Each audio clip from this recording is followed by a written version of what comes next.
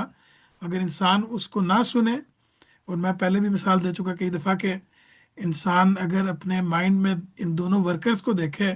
یعنی خیر کا ورکر اور شر کا ورکر جو ہے، اس میں سے جس کو بھی وہ آواز دے گا بار بار، وہ آہستہ آہستہ وہ اب انسان کے شعور کا سپروائزر بن جائے گا، اور پھر وہ اس کو کنٹرول سنبھال لے گا. تو اس طریقے سے دیکھنا چاہیے کہ انسان اگر اپنے شعور کے اندر خیر کے ورکر کو بار بار بلائے گا تو وہ آہستہ آہستہ وہی سپروائزر بن جائے گا آپ کے دماغ کا. تو انہی سب کے بعد اللہ تعالیٰ نے نفس اور بادے کے تمام مظاہر کو بیان کرنے کے بعد اللہ تعالیٰ نے بتایا کہ کوئی دنیا کوئی حادثہ، اتفاقی حادثہ ہے، کھیل تماشا نہیں ہے. اور نہ ہی یہاں پہ اللہ تعالیٰ نے کھلا انسان کو چھوڑ دیا کہ اللہ تعالیٰ اس کو کوئی جزا و سزا نہیں دیں گے یا اس سے کوئی سوال نہیں کریں گے، بلکہ لازماً مسئول ٹھہرائیں گے. اور دنیا کا کارخانہ بھی ایک با مقصد و باغایت کارخانہ ہے. یہ ایک دن لازماً ظہور میں آئے گی، یعنی قیامت. اور قیامت اس لحاظ سے شدنی ہے، ہو کے رہے گی. تو یہ تو ایک اس پہلو سے یعنی یہاں پہ اللہ تعالیٰ نے بتائی ہے. اس کا ایک اور پہلو بھی ہے جو کہ یعنی ایک اور پہلو سے بھی اس کو سمجھا یعنی ایکسپلین کیا گیا، وہ بھی میں آگے رکھ دوں گا. تو پھر اس کے بعد بتایا کہ اصل میں یہ جو قیامت آئے گی اس کا نتیجہ کیا ہوگا. اس میں یہ ہوگا کہ جس نے نفس کو پاکیزہ کیا، نفس کا تزکیہ کیا، وہ کامیاب ہو جائے گا، اور جس نے نفس کا تزکیہ نہیں کیا وہ ناکام ہو جائے گا. اور تمام انبیاء کی جتنی بھی دعوت ہے، دین پورے کا پورا جو ہے، وہ اگر دیکھیں تو اصل میں یہی بتانے کے لیے آیا ہے کہ تزکیہ اصل میں کرنا ہے. تو اگر اس پہ اگر کوئی ساتھی کچھ ایکسپلین کرنا چاہے، میں کافی دیر سے بول رہا ہوں کہ دین کا مقصد کس طرح سے تزکیہ بنتا ہے، یعنی وہ کس طرح تمام احکامات اصل میں انسان کے تزکیے کے لیے آئے ہیں. پھر ہم انشاءاللہ یہ آخری سلائیڈ ہے، اس پہ ہم پھر ختم کر لیں گے.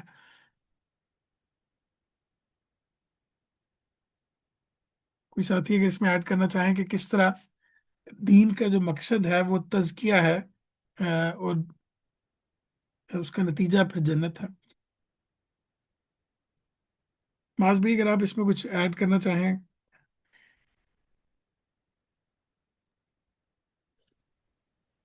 میرا خیال ہے اس میں تو جس طرح سورہ ملک میں بیان کیا کہ الذی خلق الموت والحیات لیبلوکم ایکم احسن عملا، اور اسی طرح جو ونفس وما سواہا، تو یہ ہے کہ یہ انسان کو واضح ہے کہ میری زندگی کا ایک اچھا استعمال ہے اور ایک برا استعمال ہے. ہم، یہ تو ایک فطرت کی بنیاد ہے. انسان ایک اندیشہ ناکی کی زندگی ہے، کوشش ہم، زندگی ہے، اور ایک جو ہے وہ شتر بے مہار کی زندگی ہے، یہ بھی انسان جانتا ہے. تو یہ تو جب یہ فرق جب واقع ہو گیا، یہ تمیز جب قائم ہو گئی، تو اب یہ تو معیار تو واضح ہو گیا اچھے کریکٹر کا. ہم، اب صرف یہ رہ جاتا ہے کہ اس پہ انعام کیا ملنا ہے. اس کے لیے ہم، اللہ نے آخرت قائم کر دی ہے. بالکل. یعنی کہ جو کچھ لے کے جائیں گے وہ تو یہاں سے لے کے جائیں گے، کر کے جائیں گے، خود بھی جانتے ہیں کیا بالکل. صحیح ہے کیا غلط ہے. بالکل. انعام اور ابدی زندگی کے لیے آخرت قائم کر دی گئی ہے. تو اسی کو تزکیہ نفس بھی کہا گیا ہے، یعنی کہ بالکل. پاکیزہ، ایک سارا استعمال کیا گیا پاکیزگی کا. تو میرا خیال ہے کہ اس میں تو اکراس دا بورڈ ایک کنسنسس ہے، یعنی ہم، کہ اس پہ کوئی بحث نہیں ہے. تفصیلات میں جا کے بحث ہو جائے گی، سود ہے، بدکاری ہے، ان چیزوں پر، لیکن انسانیت تو اس پہ مشترک ہے کہ اچھا کریکٹر کیا ہوتا ہے، اچھا بالکل. انسان کیا ہوتا ہے. بالکل. تو اسی کو تزکیہ نفس کہا گیا ہے. یہ تو مشترکات ہیں. بس یہی ہے کہ اب آخرت کی زندگی میں وہ جو کہتے ہیں نا، جو جتنا گڑ ڈالے گا اتنا اس کی ابدی زندگی میٹھی ہوگی. تو بالکل. اسی کی تیاری ہے جی. جزاک اللہ، جزاک اللہ واس بھائی. اس کو اس پہلو سے بھی دیکھیں کہ جتنے بھی دین کے احکامات بھی ہیں وہ تمام کے تمام اصل میں تزکیے کے پہلو سے ہیں. یعنی اللہ تعالیٰ نے یہ چاہا ہے کہ انسان کا جو اللہ کے ساتھ تعلق ہے اس کا تزکیہ ہو جائے، یعنی اس کے اندر شرک نہ آئے، اس کے اندر مثال کے طور پہ انسان یعنی دکھاوے کا پہلو نہ آئے، وہ بالکل ٹھیک جگہ پہ قائم ہو، اس کو تزکیہ کر کے اللہ تعالیٰ چاہتے ہیں کہ اس چیز کو فالو کیا جائے، یعنی عبادات میں اللہ تعالیٰ کے ساتھ تعلق کی باقی تمام صورتوں میں ایک یہ پہلو ہے۔ پھر دوسرا یہ پہلو کہ انسان، اللہ تعالیٰ چاہتے ہیں کہ انسان کا جو جسم ہے اس کا بھی تزکیہ ہو، یعنی وہ بھی انسان کو اللہ تعالیٰ نے ایسے احکامات دیے ہیں قرآن میں، سنت میں، کہ جیسے مثال کے طور پہ ناخن کاٹنا، مثال کے طور پہ آ، آ، غیر ضروری بالوں کو کاٹنا، یا اس طرح کی اور جو جسم سے متعلق چیزیں ہیں، ختنے کو لے لیں، یا اس طرح کی باقی جتنی بھی چیزیں ہیں، وہ تزکیہ، جسم کا تزکیہ ہے، جسمان انسان کا۔ پھر کھانے پینے کی چیزوں میں اللہ تعالیٰ نے یہ احکامات دیے ہیں کہ کھانے میں کون سی چیزیں کھانی ہیں، کون سی نہیں کھانی، وہ بھی تزکیے کے پہلو سے ہیں۔ یعنی جہاں پہ انسان غلطی کھا سکتا تھا وہاں پہ اللہ تعالیٰ نے احکامات دیے ہیں، اور انسان کی اجتماعی زندگی کے متعلق بھی وہ احکامات دیے ہیں جو کہ اس کو تزکیے کا باعث بنیں گے۔ سود سے متعلق ہم دیکھیں، یا اس کے معاملات سے متعلق، انسان کے اخلاق سے متعلق یہ چیزیں بتائی ہیں جو کہ اس کے اخلاق میں تزکیہ، پاکیزگی پیدا کریں گے۔ تمام کے تمام دین کے جتنے بھی احکامات ہیں، تو اگر آپ غور کریں تو وہ اسی کے ارد گرد ہیں، اس کے علاوہ اور کوئی آپ حکم نہیں تلاش کر سکیں گے جو کہ اس کے علاوہ ہو۔ تو انبیاء کی ہدایت میں غایت و مقصود کی حیثیت اسی کو حاصل ہے، یعنی یہی اصل میں مقصد ہے۔ تو یہ بھی سمجھ لیں کہ تزکیے کا معنی کیا ہے، ہم انشاءاللہ نیکسٹ 5 منٹس میں ختم کر دیں گے، تھوڑا سیشن لمبا ہو گیا۔ کہ ایک اس کا معنی ہوتا ہے کہ کسی چیز کو آلائشوں سے پاک کرنا، یعنی ان کو آ، آ، جو غیر ضروری چیزیں اس کے ساتھ، جو ناپاک چیزیں ہیں، آلائشیں، ان سے پاک کرنا، اور نشو و نما بھی دینا ساتھ۔ چنانچہ جو لوگ اپنے نفس کو فجور سے پاک کر لیں گے، یعنی برائیوں سے پاک کر لیں گے، اور اس کو ابھار کر معرفت الہی کو اس درجے تک پہنچا دیں گے جسے قرآن نے نفس مطمئنہ سے تعبیر کیا ہے، ان کے لیے ان کے پروردگار کی طرف سے فلاح کی ضمانت ہے۔ یعنی کہ انسان اپنے نفس کو برائیوں سے پاک کرے، اور اس کی نشو و نما ایسے کرے کہ وہ نیکی کے راستے پہ آگے بڑھتا جائے، وہ اللہ کے ساتھ، اللہ کے تعلق کے ساتھ، اللہ تعالیٰ کی معرفت کے لحاظ سے اس کو نشو و نما دے۔ عبادات یہی کرتی ہیں، انسان کے اچھے اخلاق یہی کرتے ہیں کہ وہ نہ صرف یہ کہ انسان کی پرسنالٹی کو علائشوں سے پاک کرتے ہیں، بلکہ پرسنالٹی کو بہتر سے بہتر بناتے جاتے ہیں۔ تو انسان اگر یہ کرے گا تو قرآن کے نزدیک وہ نفس مطمئنہ ہے، ان کے لیے ان کے پروردگار کی طرف سے فلاح کی ضمانت ہے۔ تو دین اصلاً اسی مقصود کو پانے اور اسی غایت تک پہنچنے میں انسان کی رہنمائی کے لیے نازل کیا گیا ہے۔ دین کا مقصد ہرگز یہ نہیں ہے، اس نقطہ نظر کے مطابق آپ اگر دوسرے نقطہ نظر پڑھیں گے تو اس میں یہ دوسرا جو چیز میں کہنے لگا ہوں وہ مقصد ہے کہ وہ لوگوں کے لیے داروغہ بن کر ان پر خدائی فوجداروں کی حکومت قائم کر دینے کے لیے نازل نہیں ہوا۔ یعنی کہ دین کا بنیادی مقصد یہ کہ انسان اپنے نفس کا تزکیہ کرے، اور وہ اجتماعی زندگی سے متعلق ہو، وہ جہاد میں ہو، وہ قتال میں ہو، وہ فیملی کی لائف ہو، کسی بھی طرح کی چیزیں ہوں، اجتماعی یا انفرادی، ان کا تزکیہ کرے۔ کچھ علماء نے، خاص طور پہ میں کنٹمپریری علماء نے مقصد دین کا یہ بتایا کہ اصل میں دنیا میں اللہ کی حکومت قائم کرنا۔ تو یہ دونوں نقطہ نظر موجود ہیں، اس کے مطابق دین کا مقصد ہے۔ تو آگے بھی تقریباً سملر چیز ہے جو بیان ہوئی ہے۔ تو یعنی یہ چیز ذہن میں رکھنی چاہیے کہ انبیاء علیہ السلام نفوس انسانی کا جو تزکیہ کرتے ہیں، ان میں یہ دونوں چیزیں ہوتی ہیں کہ وہ پاک و صاف بھی کرنے کے احکامات دیتے ہیں کہ کس طرح انسان اپنے نفس کو پاک کر سکتا ہے علائشوں سے، اور وہ بھی احکامات ہوتے ہیں جن سے وہ نشو و نما بھی دے سکتا ہے اپنی پرسنالٹی کو، اپنے نفس کو۔ تو یہ دونوں باتیں ہوتی ہیں جو لوگوں کے دلوں اور ان کے اعمال و اخلاق کو نشو و نما دے کر ان میں مفاسد اور مخالف و مزاحم چیزوں کے بالمقابل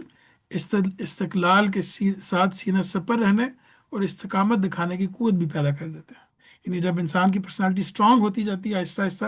اس کا نفس سٹرونگ ہوتا جاتا ہے، تو پھر وہ مقابلہ کرنے کی صلاحیت رکھتا ہے۔ تو یہی وجہ ہے کہ تعلیم کتاب کے مقابلے میں نفوس کا تزکیہ کہیں زیادہ دیدہ ریزی، مشقت اور صبر و ریاض کا طالب ہے۔ چنانچہ قرآن مجید میں اس کا ذکر تمام دین و شریعت کے غایت و مقصد کی حیثیت سے۔ تو یہاں پہ ہم یہ ختم کرتے ہیں۔ بہت امپورٹنٹ، آئی تھنک یہ اوور آل دین کے لحاظ سے امپورٹنٹ آیتیں ہیں، اور اس پہلو سے ہم نے کافی ڈیٹیل میں اس کو دیکھ لیا ہے۔ معذرت کہ میں کافی زیادہ بولتا رہا، میں چاہ رہا تھا کہ آپ لوگ بھی آپ لوگوں نے شاید پہلے کنٹریبیوٹ کیا، اس وجہ سے آپ لوگ خاموش تھے، لیکن اب یہاں پہ ہم ختم کرتے ہیں، اور اگر کوئی ساتھی ایڈ کرنا چاہیں تو کائنڈلی ساتھ بھی۔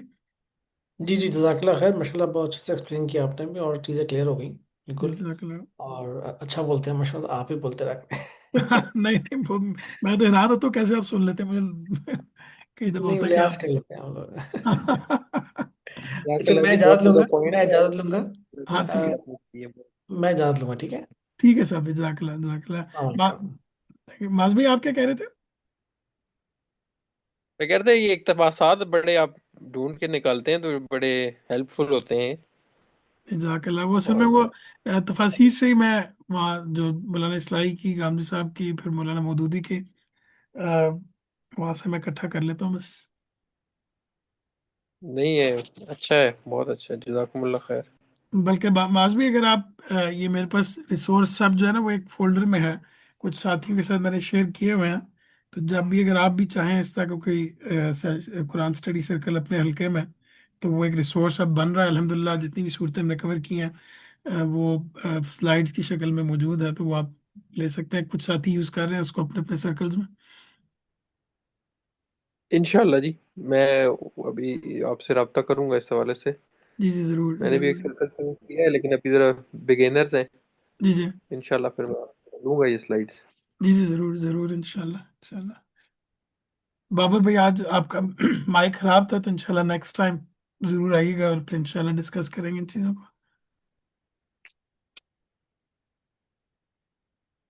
تو انشاءاللہ پھر نیکسٹ ٹائم ملاقات ہوگی، معاذ بھائی اپنا خیال رکھیے گا، بابر بھائی آپ بھی، پھر امان اللہ، انشاءاللہ گپ شپ ہوگی دوبارہ نیکسٹ ٹائم۔ جزاک اللہ خیر۔ السلام علیکم۔ وعلیکم السلام ورحمۃ اللہ۔